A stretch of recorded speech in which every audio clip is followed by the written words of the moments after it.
Hello my dear students, আমাদের সমাজে ডাক্তারবাবুদের পরেই যাদের স্থান তারা হচ্ছেন প্যারামেডিক্যাল বিশেষজ্ঞ বা প্যারামেডিক্যাল কোর্স নিয়ে যারা পড়াশোনা করে চিকিৎসায় ডাক্তারবাবুদেরকে একেবারে পাশে দাঁড়িয়ে যাদের হেল্প করে যায়। আর এই প্যারামেডিক্যালের অনেকগুলি কোর্স রয়েছে।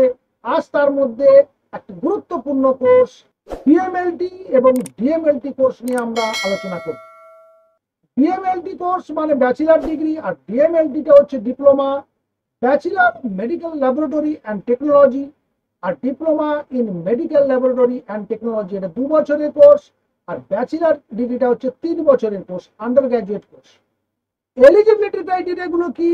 ক্লাস 12-এ তোমরা যদি ফিজিক্স, কেমিস্ট্রি, বায়োলজি বা যেটাকে বলা হয় পিসিবি এই কম্বিনেশন যদি থাকে এবং 50% যদি তোমরা এগ্রিগেট মার্ক পেয়ে থাকো, তাহলেই তোমরা কিন্তু এই কোর্সের জন্য আবেদন করতে পারবে। কোর্স ডিউরেশন তোমরা জেনে গেছো 3 বছর এবং 2 বছর, কিন্তু সেই সঙ্গে একটা এক্সট্রা একটা পার্ট রয়েছে এই কোর্সে, সেটা হচ্ছে ইন্টার্নশিপ। 6 মান্থসের ইন্টার্নশিপ রয়েছে। এইটা বিভিন্ন কলেজে এই ইন্টার্নশিপ যে পার্টটি অ্যাভয়েড করে চলে যায়। তাই তোমরা ভর্তি হওয়ার আগে ভালো করে খোঁজ খবর নেবে যে তোমরা যে কলেজে ভর্তি হতে চলেছো সেটা ইন্টার্নশিপটা সেখানে করানো হয় কিনা। এরপর দেখো সিলেবাসটা আমরা দেখে নেবো যে এই কোর্সটাতে কি কি পড়ানো হয়, কোন কোন বিষয়গুলোকে পড়ানো হয়। Anatomy and physiology, biochemistry, microbiology, pathology, haematology, immunology আর হিস্টোপ্যাথোলজি। হিস্টোপ্যাথোলজি মানে হচ্ছে study of tissue under a microscope to diagnosis disease, অর্থাৎ রোগ নির্ণয়ের জন্য আমাদের দেহের কলাগুলোকে স্টাডি করা, সেটা হচ্ছে হিস্টোপ্যাথোলজি। আর হেমাটোলজি মানে জানো যে ব্লাড বা ব্লাড রিলেটেড ডিজিজ যেখানে স্টাডি করা হয়। ইমিউনোলজি মানে প্রতিরোধ ব্যবস্থা, আমাদের শরীরের যে প্রতিরোধ ব্যবস্থা এবং তার যে কার্যকারিতা নিয়ে যেখানে আলোচনা করা হয়। অতএব এই বিষয়গুলো তোমাদের এই বিএমএলটি কিংবা ডিএমএলটি কোর্সের মধ্যে কিন্তু পড়ানো হবে।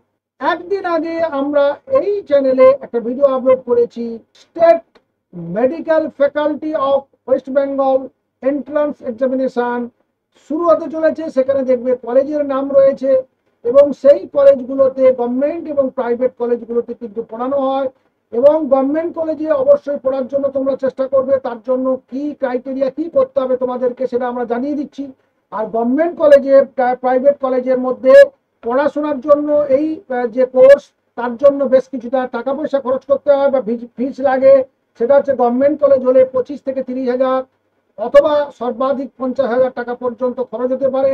আর প্রাইভেট কলেজ হলে 50 হাজার বা 1 লক্ষ থেকে 3 লক্ষ পর্যন্ত টাকা খরচ হতে পারে। সেটা কলেজ থেকে কলেজ ভ্যারি করে।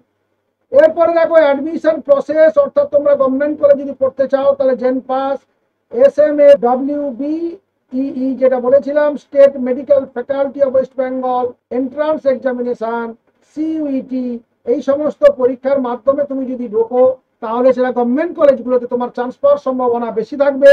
আর সেই সঙ্গে জানিয়ে রাখি যে মেরিট বেসিসে কিন্তু অ্যাডমিশন না হয়।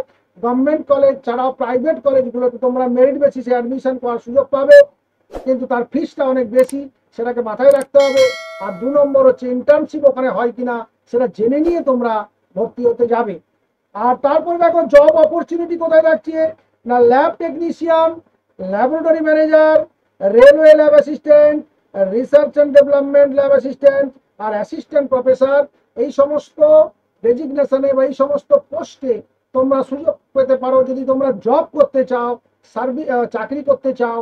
আর এছাড়া এই কোর্সগুলি পড়ে এলে তোমরা প্রত্যেকেই প্রাইভেট ফিল্ডে নিজের চেম্বার খুলে কিংবা প্যাথোলজি খুলে তোমরা নিজেরা সেখানে কিন্তু কাজ করতে পারবে এবং যথেষ্ট প্রসার এবং যথেষ্ট তোমরা অর্থ ইনকাম করতে পারবে।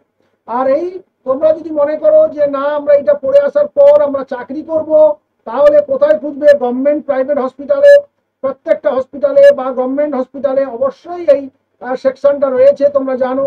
সেখানে রোগ নির্ণয়ের জন্য বিভিন্ন রকম টেস্টের প্রেসক্রাইব করে ডাক্তারবাবুরা, এবং সেই টেস্টগুলো করতে হয় কিন্তু এই এক্সপার্টদেরকে। ডায়াগনস্টিক ল্যাবরেটরি, বিভিন্ন প্রাইভেট বড় বড় যে সমস্ত ল্যাবরেটরি রয়েছে, ডায়াগনস্টিক ল্যাবরেটরি, সেই সব জায়গায় তোমরা চাকরির জন্য চেষ্টা করতে পারো।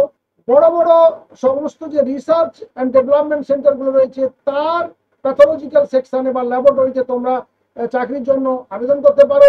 বিভিন্ন নার্সিং হোম রয়েছে, সুপার স্পেশালিটি হসপিটাল রয়েছে, সেগুলোতে ট্রাই করতে হবে। আর ফার্মাসিউটিক্যাল ল্যাবরেটরি যেগুলো রয়েছে, ল্যাবরেটরিতেও তোমরা এটার জন্য বা বিভিন্ন পোস্টের জন্য তোমরা অ্যাপ্লাই করতে পারো এই ডিগ্রি কমপ্লিট করার পর বা এই ডিপ্লোমা কমপ্লিট করার পর। স্যালারি কিরকম হবে? প্রায় 3 লাখ থেকে 6 লাখ বছরে।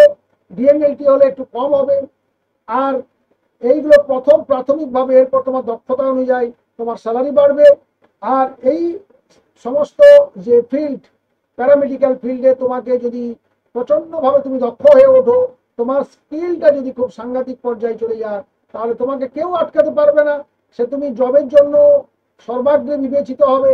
আর তুমি যদি নিজে প্রাইভেটলি চেম্বার করে বা প্যাথোলজিক্যাল কোনো ল্যাবরেটরি তুমি যদি ওপেন করে সেখানে যদি তুমি নিজের ব্যবসা করতে শুরু করো, তাতেও তোমার অর্থের অভাব হবে না। এবং দেখে নাও, এই সমস্ত ফিল্ডে সাকসেস পেতে গেলে কি করতে হবে? শক্তিশালী বিশ্লেষণাত্মক সমস্যা সমাধানের দক্ষতা থাকা যায়, ভালো যোগাযোগ দক্ষতা বা যেটাকে কমিউনিকেশন স্কিল বলা হয়, অর্থাৎ প্রত্যেকের সঙ্গে কথাবার্তা বলতে হবে, মানুষের সঙ্গে, রোগীর সঙ্গে, ডাক্তারের সঙ্গে তোমাকে কথাবার্তা বলে তাদের সঙ্গে সুন্দর একটা যোগাযোগ ব্যবস্থা গড়ে তুলতে হবে। পরীক্ষাগার কৌশল এবং তথ্য বিশ্লেষণে দক্ষতা থাকা দরকার। এবং উন্নত মানের যে সমস্ত সফটওয়্যার এখন বেরিয়েছে এই প্যাথোলজিক্যাল যে সমস্ত টেস্টকে সাহায্য করার জন্য, এবং সরঞ্জাম, যে সমস্ত অত্যাধুনিক সরঞ্জাম, এ সম্পর্কে জ্ঞান থাকতে হবে তোমার। এবং স্বাধীনভাবে বা দলগতভাবে কাজ করার ক্ষমতা থাকতে হবে, অর্থাৎ এককভাবে তুমি কাজ করতে চাইলে তার জন্য তো খোলাই রয়েছে। আর অন্য কোনো জায়গায় তুমি যদি কাজ করতে যাও, সেটা কোনো হসপিটাল হতে পারে, কোনো নার্সিংহোম হতে পারে, কোনো গভর্নমেন্ট ল্যাবরেটরি হতে পারে, রিসার্চ সেন্টার হতে পারে, গভর্নমেন্ট হসপিটাল হতে পারে, সেখানে কিন্তু দলগতভাবে কাজ করার ক্ষমতা বা দক্ষতা তোমার থাকা চাই। তো এই সমস্ত স্কিল থাকলে, আর এই যদি কোয়ালিটি থাকে তোমাদের, আর এইরকম অ্যাডমিশন প্রসিডিওরের ভেতর দিয়ে তুমি যদি যেতে পারো, তাহলে খুব কম খরচে এই ধরনের একটা দারুণ কোর্স তোমরা কিন্তু কমপ্লিট করে ফেলতে পারবে। আর এই প্যারামেডিক্যালের আরো বাকি যে সমস্ত কোর্সগুলো রয়েছে, সেগুলো আমরা পরপর তোমাদের জন্য নিয়ে আসবো। তাই বলবো যে তোমরা আমাদের চ্যানেলে যারা নতুন, তারা চ্যানেলটিকে সাবস্ক্রাইব করবে, পাশে থাকা বেল আইকনে ক্লিক করবে, অল নোটিফিকেশন অন করে নেবে। আর যারা আমাদের অলরেডি সাবস্ক্রাইবার, তাদের কাছে রিকোয়েস্ট, তোমরা এই ভিডিওগুলোর লিঙ্ক তোমাদের বন্ধুদের কাছে শেয়ার করবে, কিংবা যারা 11-12 পড়ছে তোমাদের ভাই বা বোনেরা, তাদের কাছে লিঙ্কটি শেয়ার করতে ভুলবে না। ভালো থাকবে, সুস্থ থাকবে, দেখা হচ্ছে নেক্সট ভিডিওতে। Thank you.